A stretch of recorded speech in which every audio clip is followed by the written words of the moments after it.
Chad, do you have something on a filter on that like draws in your eyebrows digitally? I do. What the fuck is that? Because I forgot to mention it. Forgot to mention it last time, but your eyebrows sometimes hover in the air above your head if you move around too much. It's like, what the fuck's going on there? They look like Bert. Like, you must have, do you have the thing? Oh my God. Have you got like the super, like you turned up in Zoom, you got like the just, I want to fucking nip and tuck, right? I want pure plastic surgery vision. It follows it pretty good. Depending if I tilt my head back, they're getting bigger. It's like Brooke Shields. You get bushy eyebrows. Last night I shot an elephant in my pajamas. How I got there, I'll never know.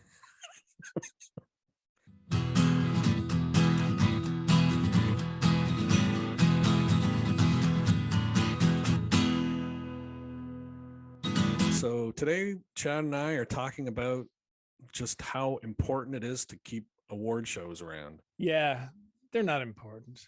They're so rich people can pat each other on the back. All right. There's our episode. Good day. I wanted to start by sharing. So you see that? I see it. Going, gong.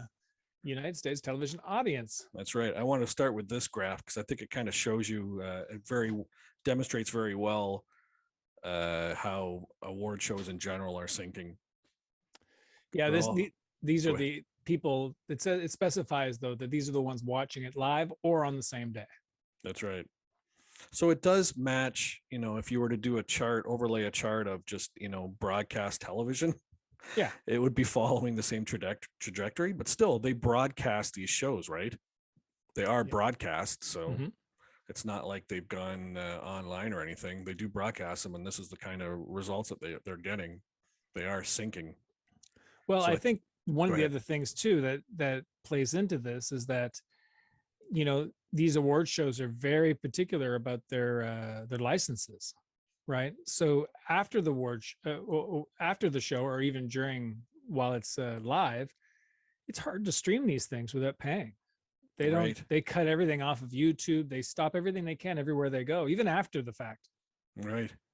Well, I don't plan on showing a lot of clips from award shows in this episode because it's just the easiest way of getting your content banned in every country, and I think several planets in the solar system too. Yeah. They really they don't want anybody to share. They don't want anybody to like have, gather any kind of interest in what happened in the shows. Just it's all it's in the past. It's all in a paywall. These are for the Grammys. These are shares, right? These are oh, I see, right. They're like rating shares from Nielsen.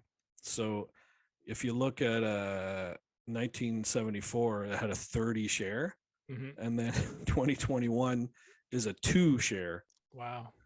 So you can see how quickly it drops. And the funny thing too is if you look at the numbers, the earliest numbers it has for advertisers, what they had to pay for a 30-second spot during the Grammys in 1986, it's $205,000 for a 30-second spot. And then when you go down to 2016, which is the latest data, it's 1.2 million. Wow. So as the viewership drops, they crank the price of the advertisers have to pay, and it just sort of gives you an idea of the skewed kind of perspective these guys have of what they're broadcasting. It's because now you're advertising to a very select group. It's very niche, so there must be extra value in that. Now you're airing your Toyota commercial to 12 people, but those 12 people matter. Yeah, that'll be 12 million. Who needs that? That'll be 12 purchases of a new Toyota. Exactly. You can almost not pay. That's money well spent for Toyota, I guess. Talking about content wise, one thing that sticks out to me, since I wore an apropos shirt, I don't know if you can see it, but it's like my Pink Floyd Animal shirt. And one thing that really kind of ticks me off about the Grammys is that, Pink Floyd's been making music for like 50 years. Yeah. And they only ever won 1 Grammy. And think of the albums, right? Dark Side of the Moon, Animals, The Wall, Wish You Were Here. It's Yeah. insane. They've only won one Grammy, and that one Grammy was for an instrumental that was off the Division Bell album, which is like by far the worst Pink Floyd album ever made. It's just, you know, unfortunately, fortunately or unfortunately for me, Pink Floyd is kind of where music begins and ends. Now I know that's a really I'm limiting myself, but still, you've kind of put a wall up around your music. Exactly. I have a wall of Pink Floyd around me to keep away all the other crappy music.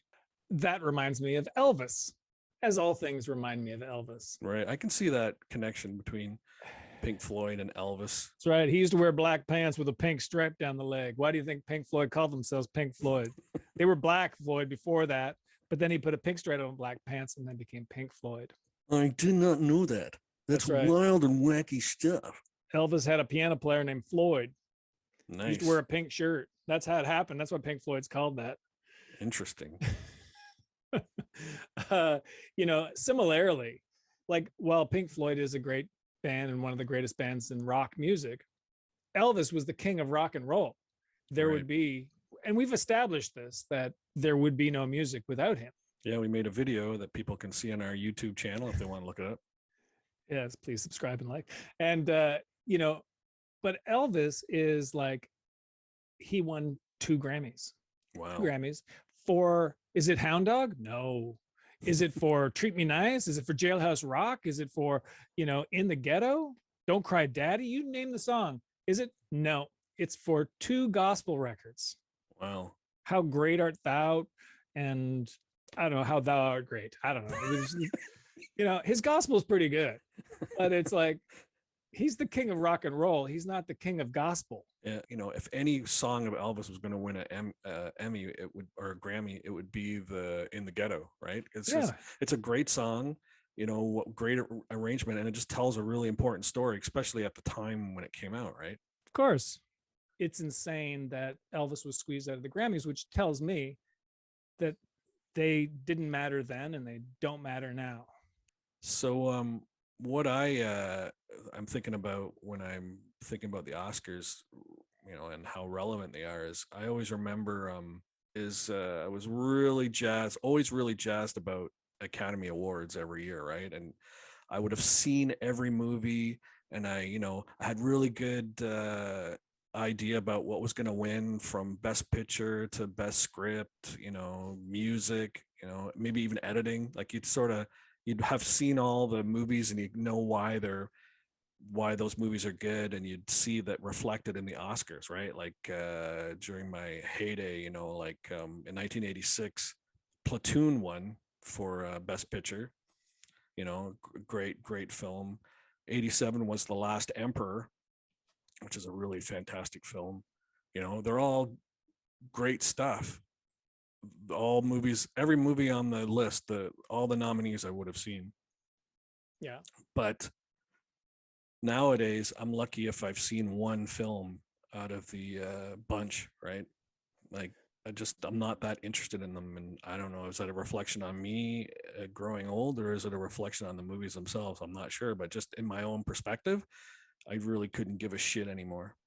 So I wanted to finish off with the Oscars, like talking about all the movies that I'd watch, and I'd have an idea of what they all were like. And one that was nominated in I forget what year it was nominated. I guess 88, probably. I don't know. This is an ad for the VHS tape. So 87. Yeah, something like that. 86. Although in those days it could have been 84. It took exactly. It took 5 years. And the videotape probably cost about $79.95. Remember that stuff? Oh yeah. When they first came out, they were like, when they first came out, they first started selling VHS tapes. They'd be like $500. Well, to play them on your $1,500 VHS. Exactly. Recorder. That's the size of an organ. Right, the big clunk at the top. Exactly. But this one I got a kick out of. I found this ad quite a while ago for Hope and Glory.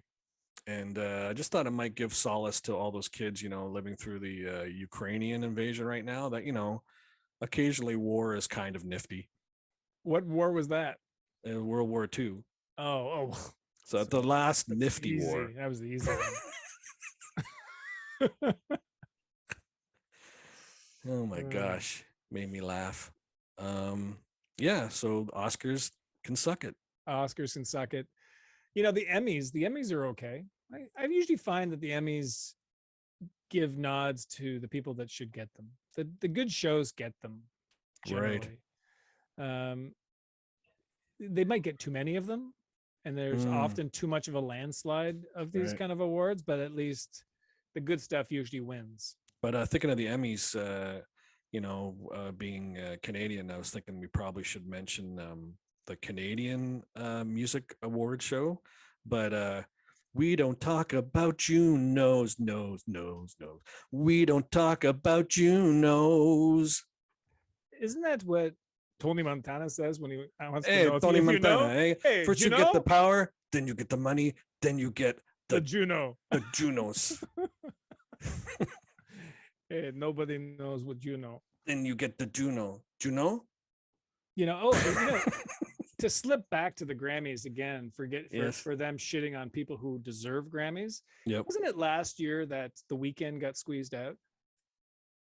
He has the biggest selling record of the year, and he doesn't get a nomination.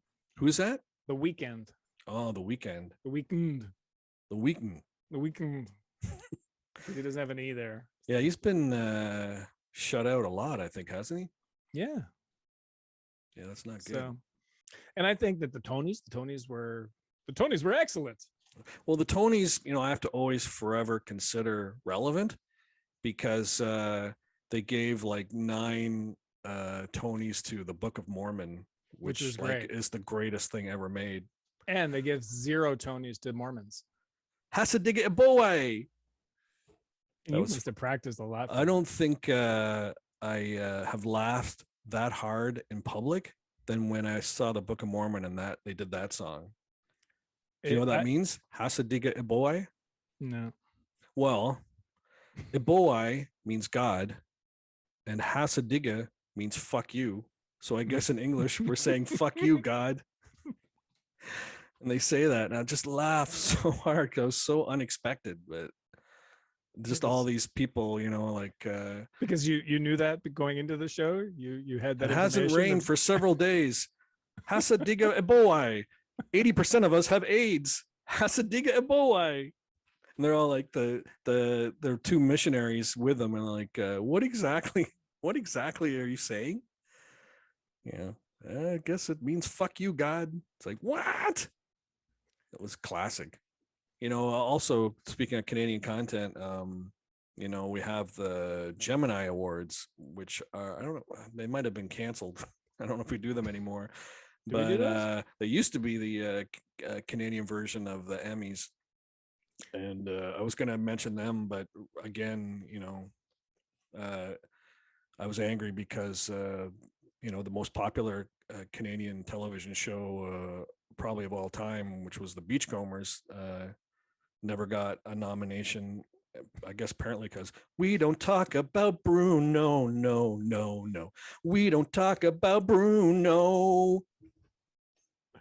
Do you have any more complaints about the no, they're just award shows? They're just over. Like in the back, I liked the MTV Movie Awards, the Blockbuster Movie Awards. It used to be fun, like the best kiss, the best car crash, like interesting kind of topics. Love. Yeah, interesting.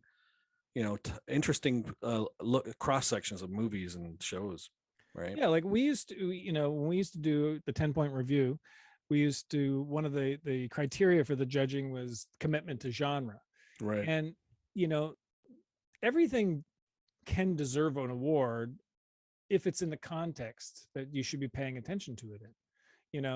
You can't just say like Kramer versus Kramer is award winning. It's award worthy because it's dramatic and there's tears and a child is caught between 2 fighting parents. Right. Like that shouldn't be an automatic, but when those movies come out every year that there's Oscar buzz because they're Oscar bait, right? It's bullshit, right? But there's other movies that are just, like, I don't know. I don't pay that much attention to it, but I don't think Captain America Winter Soldier won any awards. Right. That's a great film. Yeah. And it was a crowd pleaser and it had so much going for it. Well, I'll say this is that during the pandemic, the Grammys changed it up and had like they didn't have an audience, and they had little sort of musical vignettes, you know, and they had one section that had 5 groups. They had Billie Eilish, Haim, these and then Mazel Tov. They had the Black Pumas. Yep. And it was great. They each performed, and while one was performing, the other 3 were sitting across from them watching them, sitting on their respective stages. It was great. They should do that every time. And just, you know, if you're not winning an award, you don't get to be there. And so they could say, you'll never guess who's going to be there, and they don't tell you who's there. And then as the night unfolds, all these amazing people perform, and they're the winners. Right. Forget the losers. Leave the losers at home. Yeah, I guess I'll wrap this up for the Academy Awards episode. I'd like to thank my agent and my fluffer. Can't forget my fluffer. Anyway, thanks for watching. Goodbye. Don't go changing.